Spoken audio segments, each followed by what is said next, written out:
Hola, ¿cómo están? ¿Todos bien? Qué bueno. Bienvenidos a este mensaje que se llama política, religión o fútbol. ¿Y qué tiene que ver el fútbol? Porque siempre nos dicen, mira, no se habla de política, no se habla de fútbol y no se habla de religión. No se pueden discutir esas cosas. Pero el tema es que se toma como un tabú, pero sí es importante hablar esas cosas. De hecho, grandes de nuestros problemas son por no hablar estas cosas, por no tener una claridad. Y la iglesia también debería hablar de estas cosas, sobre todo de fútbol. No, de fútbol no tanto.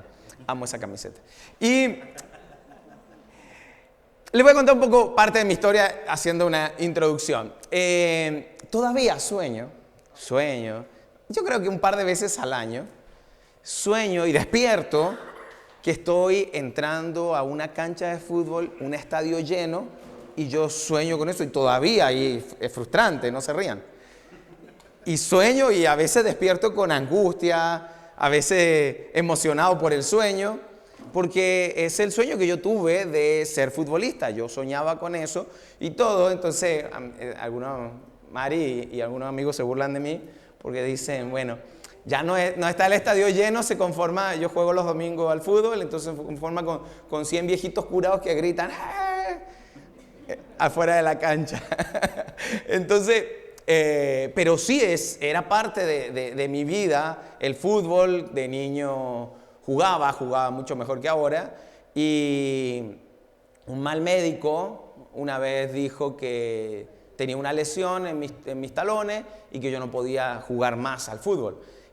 Por un tiempo le hicimos caso. Igual en ese momento mis padres tampoco buscaron otra oportunidad, otra opinión. Nos quedamos con esa opinión y de hecho lo más frustrante en ese tiempo fue que una tía me regaló una pelota de básquetbol. Yo creo que por eso odio el básquetbol, porque es como, olvídate del fútbol. Entonces, y para mí fue muy frustrante. Estoy echando pena, soy un hombre roto y quiero tener una catarsis acá, ¿no? Entonces, el tema del fútbol para mí siempre fue muy, muy importante y poco a poco lo fui dejando, pero fui porfiado y igual seguí jugando y tengo 43 años y sigo jugando y yo creo que lo hago bien. No los demás, pero yo sí. Entonces, pero ese sueño frustrante, tengo el síndrome de futbolista frustrado, siempre creo que todavía puedo ser futbolista. Así que, bueno, esa parte triste de mi historia con respecto al fútbol. Y por supuesto, nadie toca Colo-Colo. Soy un fanático de Colo-Colo, me gusta el Real Madrid también, me gusta el Milan y me gusta Cristiano Ronaldo. Así que discuto con todo el mundo que quiera demostrarme lo contrario o mostrarme algo diferente. Ok, entonces sí tengo conversaciones de fútbol, me interesa, me gusta argumentar. Si tengo que defender a un futbolista específico, lo defiendo con ganas. Si no sé nada, no digo nada. Pero soy así, soy confrontacional y en cosas que me interesan. Pero no solo me interesa el fútbol, también me gusta la política. Antes, más que ahora, hoy varias de esas cosas y un mensaje como este sanó mi corazón con respecto a la política. Pero también es algo que me interesa, me gustaba mucho la política, siempre me informo, siempre leo. En su momento fui muy confrontacional con respecto a temas de política, al ser informado y me gusta debatir y incluso confrontar con temas políticos. Y hubo un tiempo donde ya Mari estábamos casados y estábamos como ya encaminando nuestra vida, esto no lo cuento mucho, encaminando nuestra vida como ya pastores. De hecho, antes de casarnos ya con Mari hablábamos de este llamado que Dios había puesto en nuestros corazones. Pero en un momento hubo una fuerte posibilidad de que pudiéramos dedicarnos a la política por medio de una fundación que yo trabajaba. Conocí un par de políticos y estos de alguna manera vieron algún talento en mí, a lo mejor me vieron cuentero, no sé, y me quisieron enrolar en la política y estuve a punto. De hecho, orábamos pensando en esto y veíamos, porque más allá de todo yo decía, bueno, a lo mejor Dios quiere que yo pueda influenciar personas desde las leyes o desde este lugar, poder influenciar como cristianos en un mundo bastante difícil como es la política, ¿no? Así que estuvimos a punto, al punto que tuvimos que hacer la oración que todo cristiano debería hacer. ¿Cuál es esa oración? Están en la duda. La oración que todo cristiano debería hacer. Si no hacen esta oración antes de tomar decisiones, no digas que eres cristiano. Deberías preguntar cuál es la voluntad de Él. Así que, dada el impulso y las posibilidades eran altas, porque habían cambiado el sistema político, un sistema que el actual de ahora, que era un sistema de arrastre, donde un político fuerte te arrastra a políticos nuevos. Entonces, las posibilidades de que en ese momento quizá pudiera llegar a ser un diputado eran muy altas. Con un muy bajo porcentaje, pero era posible. Como hay algunos personajes que con muy poco porcentaje legislan hoy. Es terrible. Pero bueno, estaba dentro de esas posibilidades. Eran tan fuertes esas posibilidades y estábamos en reuniones y nos invitaban a reuniones en lugares importantes, a Mari y a mí. Mari me decía, ¿quién es este? Porque yo, todo político, ¿no? O sea, y oramos, Señor, ¿qué vas a hacer? Porque sabíamos que íbamos a ser pastores, que íbamos a dedicar nuestra vida a esto, pero sentíamos también que, bueno, esto interrumpe o es parte de una proyección, no lo sabíamos.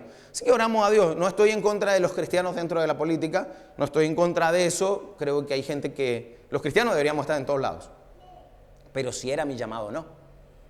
Y si era confiable lo que estábamos haciendo. Así que oramos. Estuvimos, yo creo, toda una semana orando y el Señor no tardó en responder. Hicimos una oración específica, danos una señal, esta señal, y el Señor, desde que dijimos ese día, al otro día, 6 de la mañana, el Señor nos dio una señal. Mari me despierta, me dice, ¡buah! Y me cuenta, que no les voy a contar, y esa fue la respuesta. Y dijimos, ok, hasta acá llega, al otro día llamo a estas personas. No, esto no va así. Así que decidí ser pobre y decidí ser pastor. Entonces, así que bueno, el mundo cristiano para mí era otra parte, o sea, fútbol, política y religión. Fui ateo por un montón de años, gracias a Dios, y todos esos cuestionamientos me llevaron, y siempre tuve claro, desde el momento que yo decidí seguir a Jesús, yo sabía que iba a terminar en algo como esto. No sabía cómo, pero yo decía, esto va para allá.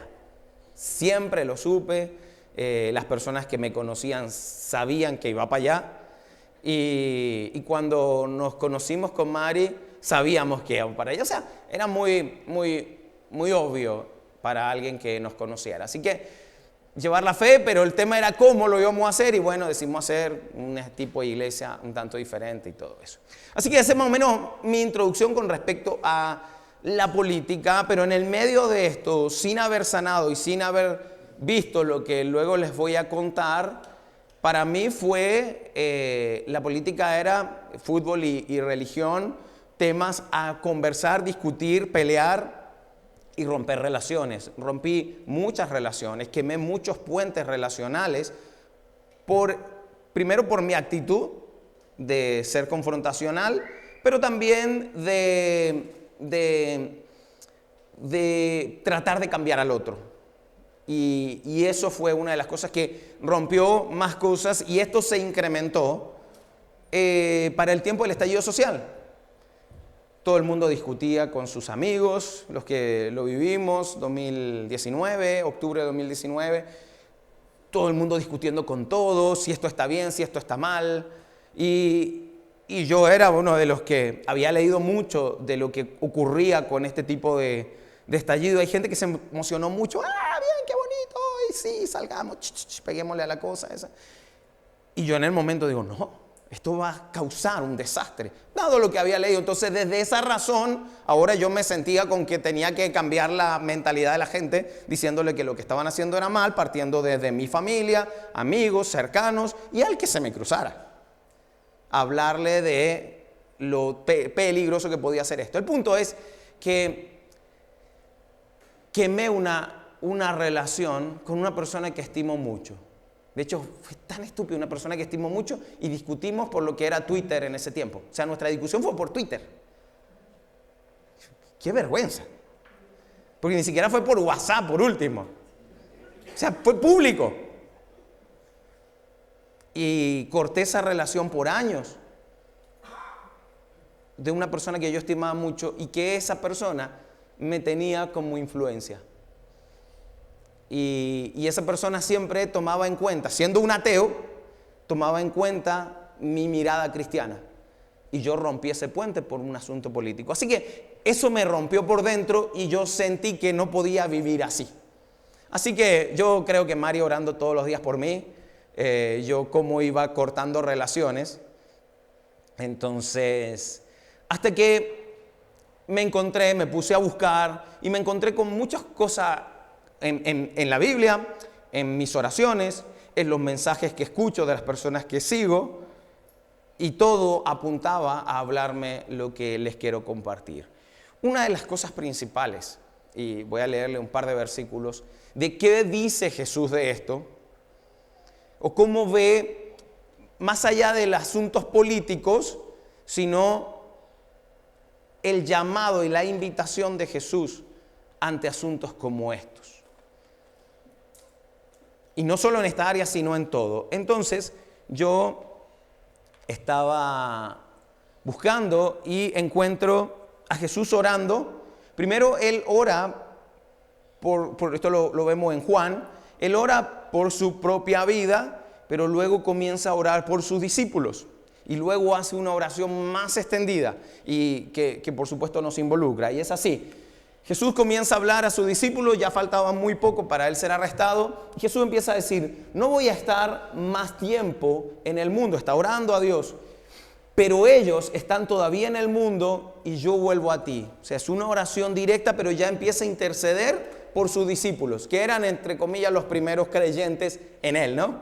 Entonces, ellos van a seguir acá, yo me voy, pero ellos siguen. Por lo tanto, él tiene una carga de qué va a pasar con ellos cuando él se va. Y sigue diciendo, Padre Santo, protégelos con el poder de tu nombre, el nombre que me diste, para que sean uno, lo mismo que nosotros.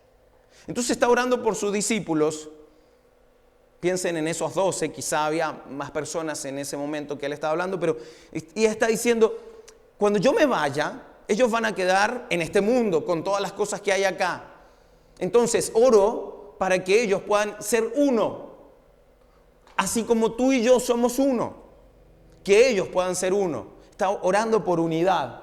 Luego sigue, no ruego solo por estos, ruego también por lo que han de creer en mí por el mensaje de ellos.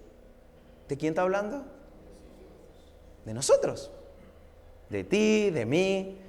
O sea, su oración no queda solamente en ese círculo de seguidores o discípulos que él tenía. Su oración la extiende 2000 años incluso, y la extiende a aquellos que vamos a recibir el mensaje de ellos. Estos 12 que revolucionaron el mundo, ese puñado de discípulos cobardes que arrancaron, luego después de que el Espíritu Santo se posa en sus vidas, o sea, Dios en sus vidas, ellos se vuelven los hombres más valientes del mundo y revolucionan el mundo. Ya les voy a hablar de eso. Entonces, ese mensaje nosotros hoy lo recibimos, así que esa oración también es para nosotros. ¿Y qué dice? ¿Cuál es el propósito? Para que todos sean uno. Así que directamente está hablando de la iglesia. Está hablando de todo creyente. ¿Quién conforma la iglesia? Los creyentes. La iglesia es una eclesía, una reunión de personas, no un templo, sino reunión de personas. Esa es la iglesia. Y lo que ahora está orando Jesús es que esos discípulos y todos los que van a venir detrás de ellos, que son la iglesia, se mantengan unidos, que sean uno. Y luego sigue argumentando esto y dice, Padre, así como tú estás en mí, yo en ti, permite que ellos también estén en nosotros. En el Padre y en el Hijo. Sigue diciendo, Padre, para que el mundo, ¿cuál es el propósito? Siempre, fíjate que hay un propósito, siempre hay un para qué de parte de Jesús en estas oraciones. ¿Para qué? Para que el mundo crea que tú me has enviado.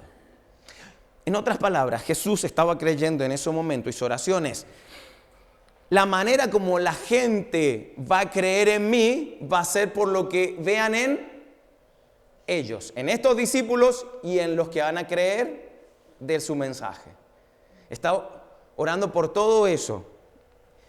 Yo les he dado la gloria que me diste para que sean uno, así como nosotros somos uno, y empieza a dar vueltas dentro del mismo punto. Yo en ellos, tú en mí, permite que alcancen la perfección de la unidad.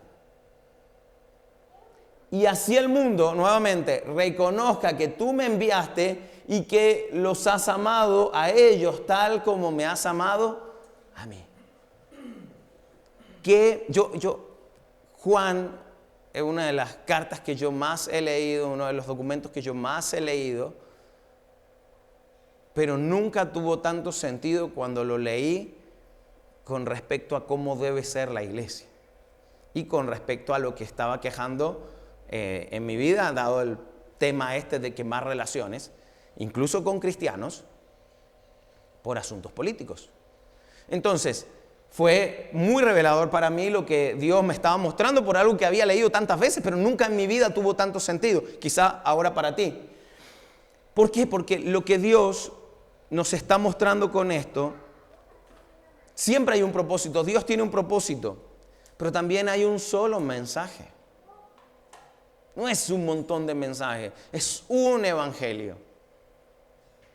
Es un mensaje de salvación para la humanidad, dado por Jesús. Es un mensaje y un mandamiento. Un mandato. Un mandato que cubre todo lo demás. Qué bueno que anteriormente tuvimos esta serie donde hablé de esto, porque no voy a tener que explicarlo tanto. Que es un mandato especial, que ya les voy a contar. Sin embargo, en las iglesias, lo que deberíamos esperar en cada iglesia local, es lo siguiente: que tengamos desacuerdos políticos. Debería haber desacuerdos políticos en esta iglesia, en cualquier iglesia. Debería haber desacuerdos políticos. Piensen en esto. Supongamos que las elecciones fueron ayer. Ahora, en un par de semanas tenemos las elecciones presidenciales en Chile. Supongamos que las elecciones fueron ayer.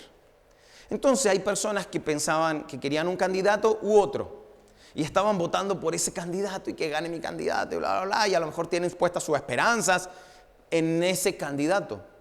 Entonces, imagínense que nosotros hoy como iglesia, luego de las elecciones, nosotros fuéramos de un partido y yo desde este lugar lo hubiese llamado a todos a votar por un candidato específico. Y hubiese usado mi influencia o incluso la Biblia para que ustedes voten por un candidato. Quizá algunos me harían caso, otros dirían, ¿qué le pasa a este? Y tomarían su propia decisión. Pero pensemos en ese día. A lo mejor gana nuestro o nuestra candidata. Y gana y nosotros acá celebrando. Como iglesia celebrando un asunto en el cual a lo mejor hay otros que no votaron por ese candidato y están ahí y dice, ¿cuál celebración? Si yo siento que ahora todo se me arruina. Entonces, la iglesia debería tener desacuerdos políticos, pero debe tener amor incondicional. Y no debería estar que algunos celebran y otros no. Entonces, ya desde ese punto de vista, por eso les pongo como un ejemplo, si fuese así, ya sería loco. Algunos celebrando y otros no, por un asunto político. No es que estamos celebrando a una persona, un miembro de la iglesia que se casó, que tuvieron un hijo, que pudieron comprar una casa. No estamos hablando de eso. O estamos tristes por alguien que tuvo una pérdida. Porque eso es lo que hace la iglesia. Nos alegramos todos y nos entristecemos todos juntos. Y nos levantamos entre todos. Pero estamos hablando de algo que sería algo externo, político, que nosotros tomamos como si fuese parte de nuestro ministerio. Lamentablemente, hay muchas iglesias que funcionan así. Entonces hay iglesias de izquierda y hay iglesias de derecha. Y hay iglesias de centro. Entonces, ¿qué podemos esperar de eso? Entonces, aún así, ¿la política está mala y es del diablo y no deberíamos mirarla? No, ese es otro extremo de creer de que no deberíamos hablar de política o no deberíamos hacer nada y todo. Y más, no deberías votar porque eres ciudadano del cielo. Sí, eres ciudadano del cielo, pero también eres ciudadano del lugar donde estás y estás bajo leyes cívicas también. Y Dios permitió eso. Así que hay una responsabilidad cívica la cual cumplimos como votantes y todo eso. Entonces, la iglesia se puede esperar. ¿Desacuerdos políticos? Sí. Amor incondicional por sobre todo. Pero principalmente, oración por unidad. Y aquí es donde el cristiano, dentro de la política, y lo digo por experiencia propia, acomodamos nuestra teología a nuestra mirada política, a nuestra experiencia. ¿Cómo se forma? ¿Está mal tener una tendencia política? No. Es normal, porque fuimos criados, fuimos formados y tuvimos experiencias que nos llevan a tener una tendencia política. Son experiencias que no puedes rebatir con ellas. No puedes rebatir con alguien que sufrió una experiencia del otro extremo, del otro lado. No puedes pelear con eso porque ¿cómo le quitas su experiencia? La única manera de soltar esa experiencia es por medio del perdón. Así que no se consigue desde la política, se consigue desde Dios. Entonces las experiencias no las puedes quitar, por lo tanto es natural que tú y yo tengamos una tendencia política. Pero simplemente una tendencia política porque tuviste una experiencia, tuviste una formación y eso marcó y eso es natural. Se espera eso, por eso hay desacuerdos políticos. Lo que no es natural es que termine tu teología siendo influenciada por tu mirada política. ¿Qué es esto? Y esta frase me encanta, es de Andy Stanley, que dice así: ¿estás dispuesto a evaluar tu postura política a través del filtro de la fe? ¿Qué es lo que debería hacer? O en lugar de crear una versión de tu fe que sustente tu postura política. Y la segunda parte es la que más se practica, lamentablemente, dentro de las iglesias. Por eso tenemos iglesias enfocadas hacia la izquierda o iglesias inclinadas hacia la derecha. Porque al final lo que terminaron haciendo es tomando una versión de la fe que sustente la postura política. Y que tengas una postura política, como les dije, es normal, dada tus experiencias, dada tus conocimientos. Pero que ahora eso lo uses para tener una fe, no es así. Es al revés. Es evaluar tu postura política a través de tu fe. Por lo tanto, es importante lo que dice Jesús. Y lo primero que dijo Jesús, como vimos recién, es unidad. No permitan que nada los separe, menos un asunto político. Entonces esto es importante. ¿Por qué? Porque Jesús, a mí me da mucha risa, porque tú ves cuando usan estos filtros para justificar las posturas políticas, Jesús era capitalista. Jesús formó esto, Jesús hizo esto, Jesús bla, bla, bla. Y desde el otro lado, no, Jesús era comunista. Repartía todos los bienes, le enseñó a todos. Y a Jesús lo ponen en el equipo, lo acomodan en el equipo. Y esto llevándolo al fútbol. Imagínense, tenemos un partido. Estamos los de este lado contra un partido de fútbol con los de este otro lado. Y como soy amigo de él, lo invito a Cristiano Ronaldo. Entonces está con nosotros y Cristiano Ronaldo, para mí el mejor del mundo y de la historia. Entonces para mí, eso es problema mío. Entonces está Cristiano Ronaldo. Y tú sabes quién es Cristiano Ronaldo. Tú sabes, este equipo también sabe quién es Cristiano Ronaldo. Yo lo quiero en mi equipo. O sea, este tipo va a marcar la diferencia acá o allá. Así que si lo pone en el otro equipo, por muy mal me caiga, me va a ganar. Así que lo prefiero en mi equipo. ¿No es así? Bueno, con Jesús han hecho lo mismo. Lo ponen de un equipo o del otro. Entonces, argumentan con sus posturas políticas, encajan a Jesús en la ecuación. Y es por eso que pareciera que, desde un punto de vista, pareciera que el cristianismo es de derecha.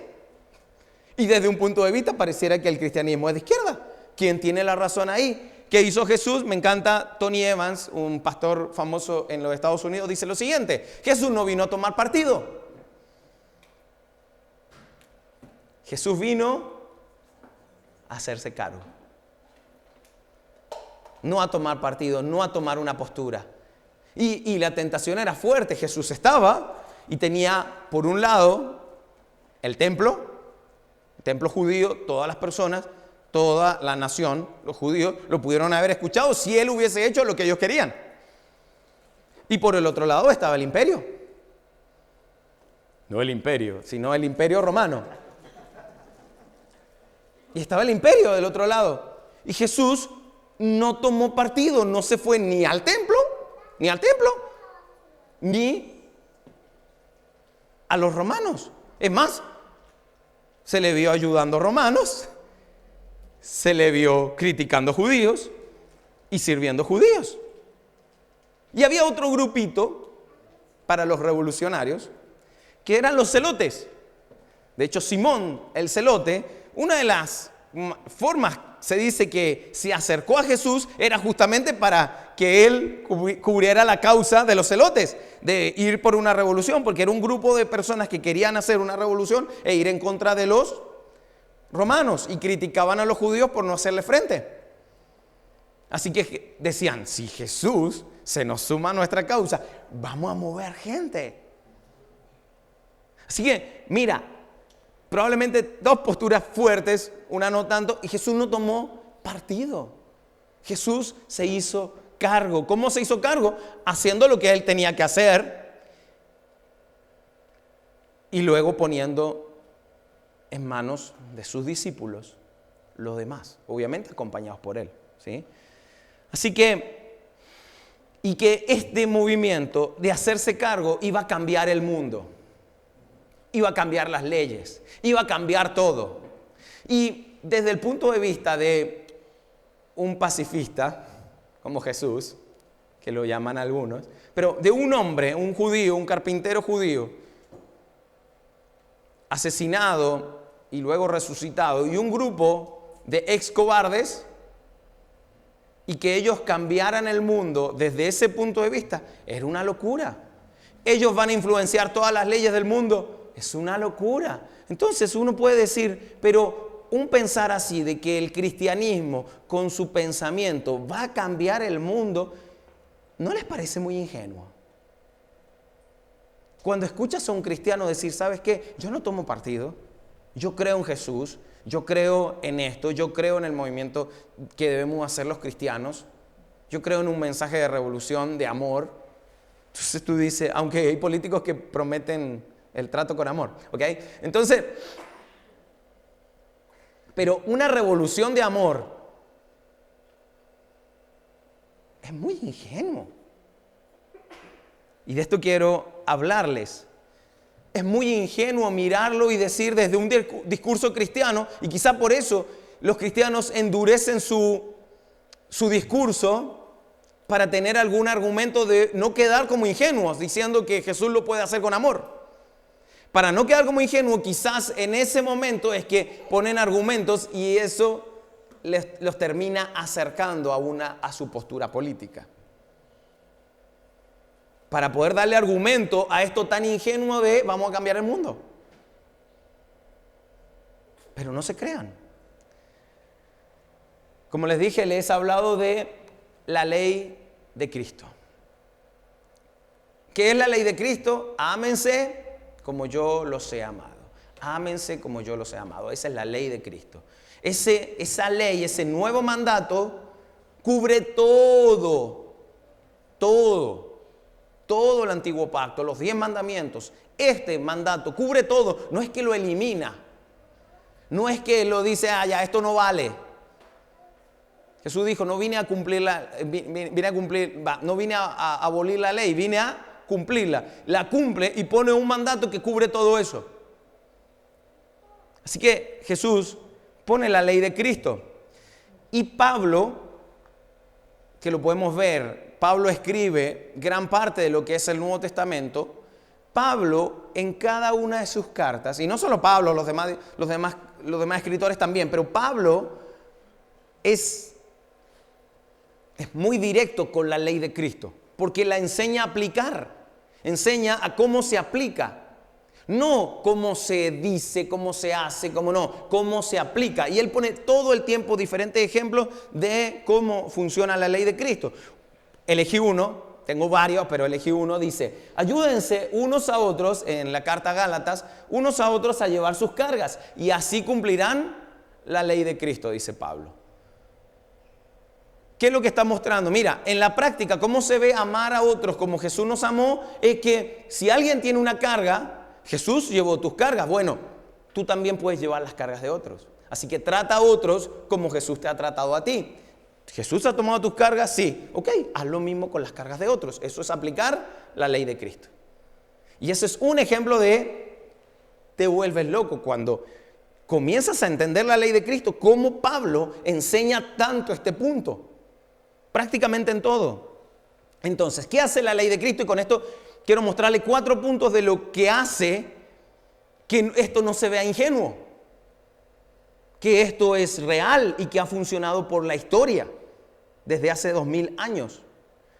¿Qué hace la ley de Cristo? La ley de Cristo lo primero que hace es traer conciencia.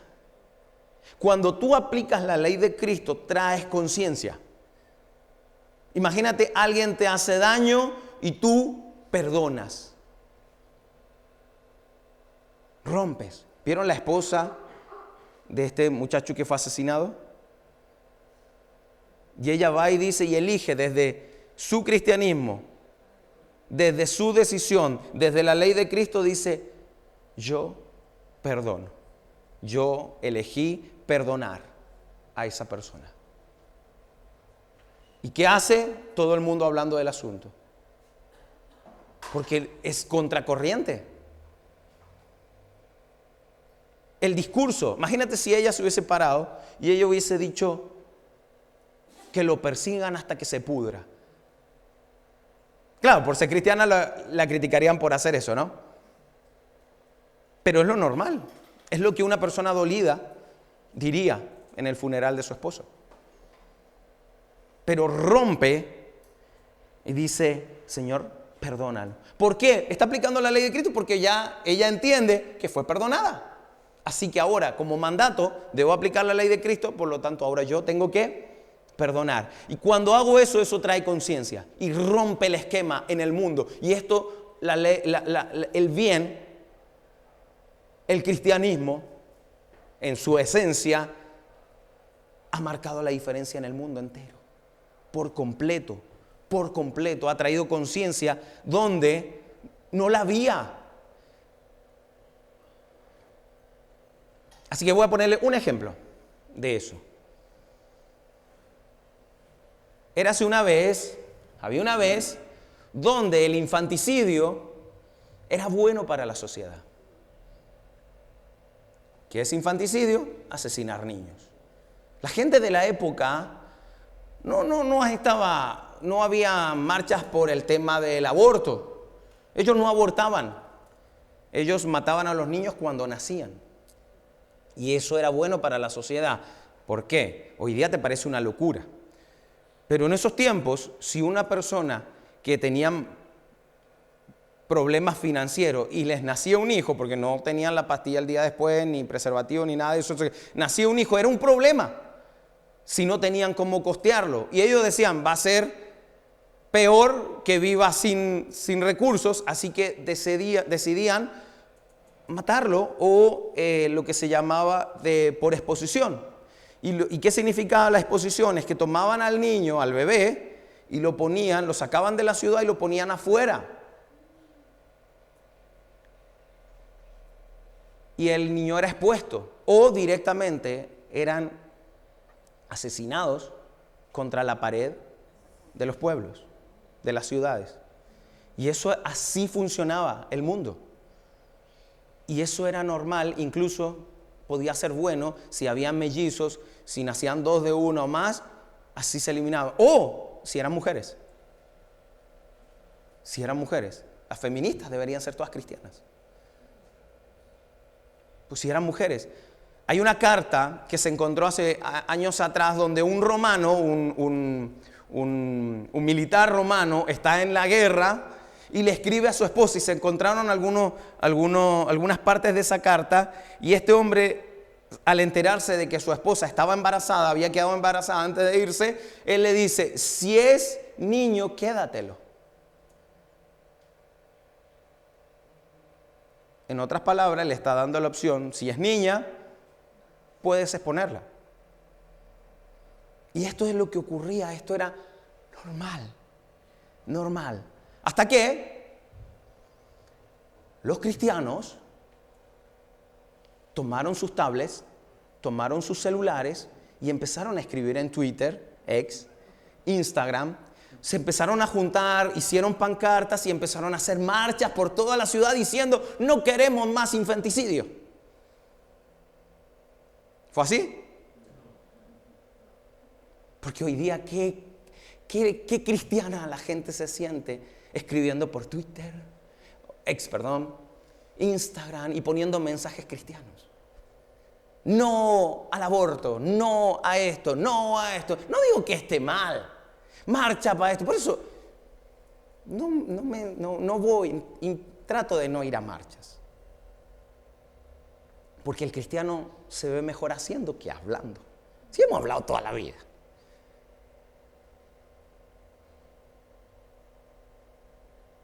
Esta gente, estos fueron influenciados por la ley de Cristo. Esto trajo conciencia a sus mentes y dijeron: no, así no va a ser. Así que un grupo de cristianos se paraban a las afueras de las ciudades, y cuando un niño iba a ser expuesto, ya sea su papá o alguien, o contrataban personas para sacarlos de la ciudad, abandonarlos o matarlos contra la pared, este grupo de personas, influenciados por la ley de Cristo, decían: no, a mí Jesús me trató diferente, así que yo voy a tratar diferente a estos niños. Así que le decían: dámelo, yo lo voy a criar. Y en el mundo aparecieron los primeros orfanatos. Los primeros orfanatos fueron hechos por cristianos e influenciaron el mundo. E influenciaron de tal manera el mundo, de tal manera que en el año 318 el emperador Constantino declara, influenciado, trajo conciencia. Esta gente, aplicando la ley de Cristo, trae conciencia, y Constantino dice: no, el infanticidio lo declara como un crimen.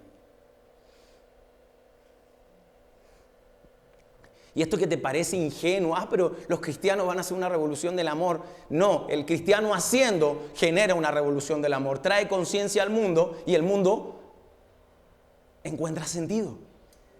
Tanto así que Valentiniano en el 374 dice: convierte el delito, el infanticidio, lo convierte ya no solamente que estaba mal, sino en un delito capital. Tú podías ser asesinado o ejecutado o condenado por matar a tu hijo. Y eso se convirtieron en leyes. Así que la ley de Cristo trae conciencia. Y esa conciencia, Dios va proporcionando conocimiento y sabiduría en el mundo. La gente hoy día es más sabia o tiene más conocimiento que antes. Hoy día es obvio, pero antes no era así. Esa proporción de conocimiento y sabiduría que Dios va dando al mundo es lo que hace que tú, cuando se enferma tu hijo, no lo llevas a un cura, ni a un pastor. Tú lo llevas al médico. ¿No es así? Pero antes, si tu hijo se enfermaba, se lo llevaban al sacerdote, se lo llevaban al cura. Porque el conocimiento y la sabiduría no estaba proporcionada todavía. Y Dios poco a poco ha ido llevando conocimiento y sabiduría a la humanidad. Que es lo mismo que haces con tus hijos. Si tu hijo te pregunta cómo vienen los bebés y tiene 5 años, no le va a contar lo mismo que a los 14. No le va a mentir, pero va a ir proporcionando la información. Lo mismo ha hecho Dios con el mundo, proporcionando de acuerdo a cómo estemos preparados la información que recibimos. Entonces la ley de Cristo trae conciencia, Dios trayendo conocimiento y sabiduría, lo cual termina influenciando al mundo y desde ahí aparecen las leyes y las políticas. Pero los cristianos hemos olvidado toda esta parte, muchos cristianos, y queremos ir directo a esto. Entonces queremos, y por eso que hacemos pancartas y cosas, y vamos, hagamos esto, pero nosotros no estamos llamados para ir hacia las políticas y las leyes, aunque podamos influenciar en ellas, pero nuestro llamado principal es aplicar la ley de Cristo en cualquier circunstancia y en cualquier lugar que estemos. Y eso va a traer conciencia, y eso va a traer conocimiento, información de parte de Dios a la humanidad, y la humanidad responde a eso. Es por eso que la mayoría de las constituciones de los países, miren esto, no es ingenuidad.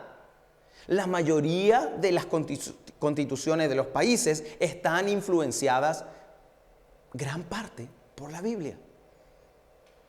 Gran parte, por ejemplo, por los mandamientos. Esos mandamientos que nos parecen, en esos tiempos eran una locura. Cuando los judíos reciben los 10 mandamientos, para el resto todo eso era una locura. Pero no lo fue, porque Dios ha ido proporcionando todo esto para que se vuelvan leyes y políticas. Que hay políticas que están mal y todo eso sí, como lo había tiempo atrás. Pero nosotros, los cristianos, haciendo lo que fuimos llamados a hacer, aplicar la ley de Cristo en toda circunstancia como un estilo de vida, va a traer conciencia. Dios hace su trabajo y luego simplemente lo demás son respuestas. No es ingenuo, crean en esto. Esto sanó mi corazón porque yo lo que quería es cambiar esto. Así que las personas, por un regaño, por una información, por esto, tenían que cambiar de parecer o de partido. Lo cual es una locura porque son ideologías.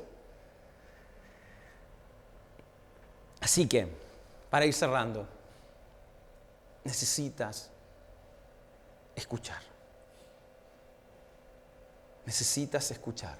Necesitas escuchar a personas que piensen diferente a ti, que tengan una postura política diferente a ti, que hayan tenido una experiencia diferente a ti. En vez de armar conflictos y peleas, te lo está diciendo alguien que los armaba a todos. Y hoy me muerdo muchas veces la lengua. No es que, yo soy puro amor y no voy a discutir. No, me cuesta. Pero tengo que meterme eso en la cabeza. La ley de Cristo está primero. Así que muchas veces a la fuerza me muerdo la lengua. Escucha. Luego, aprende. Anda un poco más allá de los límites de tu ignorancia. Aprende algo nuevo, aprende esto, aprende las experiencias de otros. No tengas miedo, si me habla de tal cosa, ahora me voy a volver del otro lado. Pero puedes empatizar, puedes crear un canal, puedes crear un puente con esa persona y traer influencia. Ya no para una ley, a lo mejor para influenciar a esa persona. No, es que yo no puedo perdonar. A lo mejor te va a tocar influenciar, escuchar a esa persona, aprender de eso y ayudarle a que pueda conocer el perdón, por ejemplo. Que no lo va a encontrar desde su postura política, lo va a encontrar donde lo encontraste tú. Así que primero aplícalo contigo ya y luego lo vas practicando con los demás. Y por último, ama. Y ese amor, no, quítale el romanticismo del amor. Porque decimos amor, la serie anterior estábamos hablando ese amor también con romanticismo. Pero quítale el romanticismo del amor. Llámalo No es lo mismo, pero llámalo por último aceptación. Acepta que hay personas que piensan diferente a ti. Que hay personas que tienen una postura política diferente. Que hay personas que tienen conciencia diferente. Que tuvieron experiencias diferentes. Y eso te va a ayudar a incluir personas. No puede ser, yo a mí me sorprende. No puede ser, yo era así también, puro amigo de un puro lado político. Y después crees que todos piensan así. Los de izquierda y de derecha piensan que todos piensan así. No, no es así. Si tú te juntas solo con gente que piensan como tú, o solo con gente que está de acuerdo contigo, ábrete, y para eso tienes que amar, aceptar al otro como otro, que también lo enseñó Jesús. Así que, ¿qué deberíamos esperar en New Life y en todas las iglesias locales? Desacuerdos políticos, sí. La iglesia debería ser el lugar más inclusivo de la humanidad. El lugar más inclusivo. Cualquier persona de cualquier pensamiento, de cualquier tendencia política, de cualquier inclinación sexual, deberían venir a un lugar como este y sentirse en el lugar más seguro del mundo. Porque la iglesia debería ser el lugar más inclusivo. Pero a veces no nos vemos así, ¿cierto? Porque acá es donde las personas van a encontrar respuestas que ni la política, ni el fútbol, ni ninguna otra cosa les van a dar. Y Dios no está esperando que la gente se sane allá para entrar acá. Siempre le decía yo a mi mamá, imagínate que yo soy un tipo desgraciado, malo, metido en droga y cosas así, me va mal en la vida. ¿Tú como mamá me aceptas en casa? Me dijo que sí, menos mal. Entonces, ¿me aceptarías en casa y como cualquier mamá? Sí. Sí. O tú vas a esperar que yo me sane afuera y cuando esté bien puedo entrar a tu casa. No. Esa mamá quiere a su hijo acá porque siento que por lo menos conmigo va a estar mejor. Bueno, así es Dios. ¿Por qué creemos que Dios va a ser diferente? Si nosotros, Jesús dijo, si nosotros siendo malos, ustedes siendo malos, dan buenas dádivas a sus hijos, ¿cuánto más tu Padre Celestial que te ama? Entonces, este lugar, New Life, y ojalá todas las iglesias, y nosotros también tenemos que aprenderlo, debería ser el lugar más inclusivo del mundo, donde las personas vengan acá como estén y puedan recibir y conocer profundamente a ese Padre Celestial. Pero eso tiene mucho que ver con cómo nosotros nos comportamos. Si somos uno entre nosotros, al igual que Jesús con Él, y Él realmente está en nosotros. Entonces, ¿desacuerdos políticos? Sí. ¿Amor incondicional? Es la práctica diaria que nos toca. En tu casa, con tu matrimonio y en todos los lugares que estés. Y por último, hacer la oración, que creo que a Jesús le pareció importante. Oración por unidad. Mi último consejo. Nunca quemes un puente relacional por un asunto político. Por otras cosas tampoco. Pero nunca quemes un puente relacional con un asunto político. No importa si la otra persona lo quemó hasta la mitad, quemó toda su parte. Pero tú no lo quemes, porque tú no sabes cómo Dios puede usarte para formar un nuevo canal, un nuevo puente para esa persona. Con este amigo que tuvimos esa diferencia, yo simplemente tenía que escribirle y pedirle perdón, aunque yo debería decir, él me debería pedir perdón a mí, también por las cosas que me dijo. Pero yo ahora creé un puente hacia el otro lado. Y ese puente se ha ido restableciendo. No nos vemos mucho porque está en otro país, pero fue triste perder una influencia, alguien que influyes por un asunto político. Yo no quiero quemar puentes. aunque a veces me veo muy tentado, aunque a veces enciendo el chispero. Yo enciendo rapidito, así que tengo que cuidar eso. ¿Ok? Vamos a orar. Señor, gracias. Gracias, Señor. Sana nuestro corazón. Sana nuestras tendencias, Señor. Sana nuestras experiencias que hemos tenido en la política. Ayúdanos, Señor, a verlo desde otro modo, a vivir agradecidos. Señor, quizás muchos de los que están acá por asuntos políticos. Quizás no eran sus planes. Quizás había otros planes.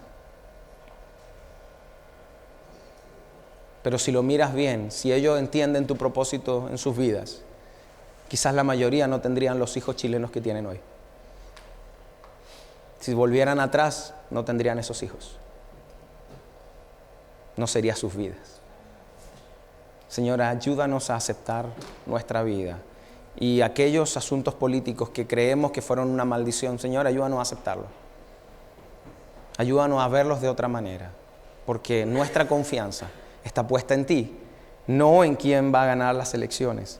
Es importante, sí, pero más importante la influencia que tú tienes en mi vida. Señor, queremos cambiar leyes. Queremos que cosas no funcionen como están funcionando. Pero la manera es aplicar tu mandato, tu ley. Amar a otros como tú nos has amado, tratar a otros como tú nos has tratado. Y desde ese lugar podemos influenciar al mundo. No es ingenuo, Señor. Tú lo has hecho por 2000 años. Por mucho más. Pero hay 2000 años de registro, Señor. De cómo la fuerza del bien, el cristianismo, ha cambiado el mundo. Las universidades, las escuelas, los primeros trabajos. Todo partió desde tu influencia, Señor. Gracias. Y permítenos en estos tiempos seguir confiando en ti. Tú lo vas a hacer. En el nombre de tu Hijo. Gracias. Amén.